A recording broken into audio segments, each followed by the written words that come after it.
750 grams ಅಷ್ಟು ಲೌಕಿ ಅಂದ್ರೆ ಸೋರೆಕಾಯಿ ತಗೊಂಡಿದೀವಿ. ಸಕ್ಕರೆ 150 ಗ್ರಾಮ್ ಸಕ್ಕರೆ, 1 ಲೀಟರ್ ಹಾಲು, ಸ್ವಲ್ಪ ಕ್ರೀಮು, ಒಂದು 2 ಟೇಬಲ್ ಸ್ಪೂನ್ ಅಷ್ಟು ತುಪ್ಪ, ಕ್ಯಾಶ್ಯೂ ನಟ್, ಮಾವ, ಆಲ್ಮಂಡ್ಸ್, ಕಾರ್ಡಮಮ್ ಪೌಡರ್, ಸಾಫ್.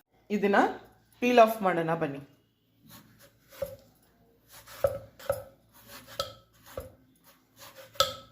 ಅಲ್ಲ ಆಯ್ತಾರೆ ಮುಂದೆ ಮತ್ತೆ ಹಿಂದೆ ಇರೋದನ್ನ ಕಟ್ ಮಾಡಿಬಿಡಿ. ಇದನ್ನ 3 ಸೈಜಸ್ ಮಾಡಿ ಅಲ್ಲಿ ನೀರಲ್ಲಿ ಹಾಕಿ ಇದನ್ನ ವಾಶ್ ಮಾಡಿ ನಾವು ಇದನ್ನ ಹೆರ್ಸೋದು ಮಾಡೋಣ. ಯಾವುದು ವಾಶ್ ಮಾಡ್ಕೊರಿ.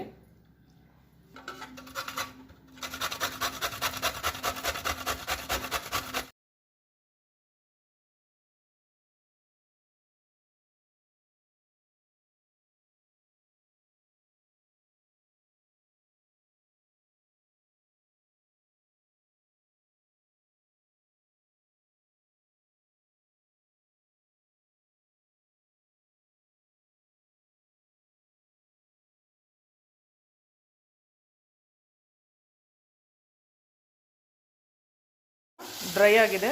ಈ ಸಮಯದಲ್ಲಿ ನಾವು ಸ್ವಲ್ಪ ಕ್ರೀಮನ್ನು ಹಾಕ್ಕೊಳ್ಳೋಣ. ಇದನ್ನು ಚೆನ್ನಾಗಿ ಮಿಕ್ಸ್ ಮಾಡಿ ನಾವು 1/2 ಕಪ್ ಅಷ್ಟು ಸಕ್ಕರೆನ ಹಾಕ್ಕೊಳ್ಳೋಣ. ಹಾಕಿ ಇದನ್ನು ಚೆನ್ನಾಗಿ ಮಿಕ್ಸ್ ಮಾಡಿ. ಸಕ್ಕರೆ ಹಾಕಿದ್ಮೇಲೆ ಈ ಥರ ಆಗುತ್ತೆ. ಮತ್ತೆ ಏನು ಗಾಬರಿ ಆಗೋಕೆ ಹೋಗಬೇಡಿ. ಸ್ವಲ್ಪ ಅದು ಇನ್ನೂ ಸ್ವಲ್ಪ ಕುಕ್ ಮಾಡೋಕೆ ಮಿಕ್ಸ್ ಮಾಡೋಣ. ಇದು ನಾವು ಮನೆಯಲ್ಲಿ ಮಾಡುವಂತಹ ಫ್ರೆಶ್ ಮಾವ. ಇದನ್ನ ಹೇಗೆ ಮಾಡೋದಂತ ಹೇಳಿ ನಮ್ಮ ಚಾನೆಲ್ ಅಲ್ಲಿ ಇದನ್ನ ನಾವು ಹಾಕಿದೀವಿ. ಬೇಕಿದ್ರೆ ನೀವು ಅದನ್ನ ನೋಡ್ಬೋದು. ಈ ಸಮಯದಲ್ಲಿ ನಾವು 1 ಪಿಂಚ್ ಅಷ್ಟು ಕಾರ್ಡಮಮ್ ಪೌಡರ್ನ ಹಾಕ್ಕೊಳ್ಳೋಣ.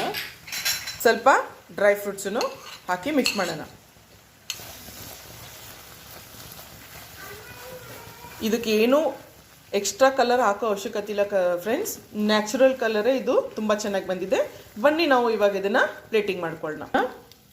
ಇವಾಗ ನಾವು ಡ್ರೈ ಫ್ರೂಟ್ಸ್ ಹಾಕಿ ಗಾರ್ನಿಷ್ ಮಾಡೋಣಂತೆ. ಸ್ಯಾಫ್ರನ್ನು ಹಾಕಿ